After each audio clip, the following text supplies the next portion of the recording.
Hi loves, and welcome to Pamela's Tarot Tales. I'm back with 31 Days of Tarot, and we are going to do days 7 and 8 today. So day 7 is most worked deck in 2017 and why.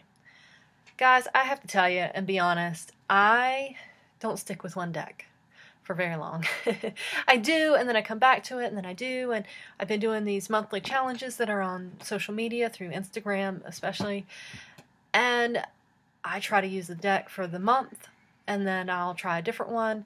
So, for instance, for February, I used the Fountain Tarot, that deck for that month. I also used other decks, but as a triple air sign for the main 3 signs, I tend to kind of float around a little bit. So I have some decks that are helping me to ground and work on earth energies, but I'm okay with not sticking with one deck all the time. I'm okay with picking a deck that works for the energy of the day, or the reading for the client, or the question, or whatever I feel led to. I'm perfectly fine with that. I did work quite a bit with at least early in the year of 2017, I worked with Animal Totem Tarot, and I did edge that in 2 markers, both the red and pink magenta. These are the backs. An animal deck. This is published by Llewellyn. I worked with this a good bit, just to show you at least one, because I've already shown you the Fountain Tarot. For December, I worked with La Corte de Tarocchi, so I worked with that one. This one I worked for, also a challenge for a month long, but I also used it throughout the year, so especially early in the year. Okay, so day 8. Let me look at my notes here. Top 5 wish list decks for now. Okay, so I don't have a huge list right now.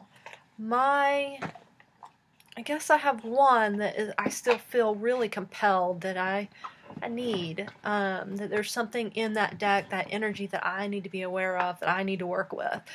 And that is the Mother Peace Tarot.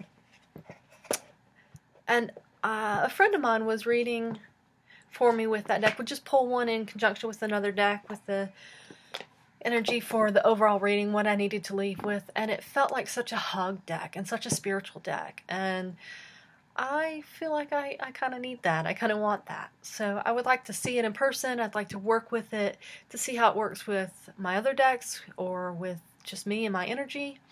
So that's one I really feel compelled to get eventually.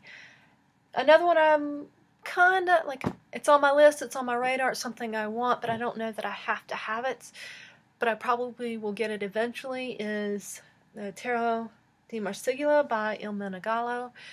It is quite a lovely deck, and I had to choose between that one and the, I don't know how to pronounce it, but the Besançon, the French one.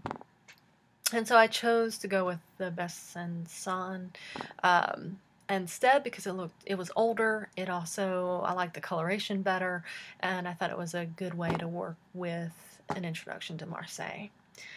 So back to the question, which is the top 5 wish list decks. The only other one that I have that is on my list, and I go back and forth, actually there's 2. I go back and forth on these. Line Strider. I really like the artwork. I'd like to see it in person. I actually just bought the deck for a friend of mine to give as a birthday gift next week, and I have not opened it. Yay! I'm really proud of myself. So I'm hoping to kind of look at hers when she does open it and see if it's something I need to work with, or if it's just something that I really like and may get down the road, I may not. But I don't know if it's really something I have to have. I don't know that I would consider it my wish list. It's on my, I'm curious list. And another one kind of on that same line, and actually maybe even a little less so than Line Strider, is Spirit Song by Paulina Cassidy. And I like animal decks. I am an animal communicator, and I work with animals, and I work with that energy. I don't know that I need another animal deck or not, but it is really soft and lovely, and but still truthful and interesting from what I can see. But I'm not really sure. I'm not really sure that I need another pastel, especially colored deck. So I'm curious, but I am curious about it. So those are days 7 and 8 of 31 Days of Tarot. This is Pamela with Pamela's Tarot Tales, and I hope you have a great day, and I'll see you in the next video.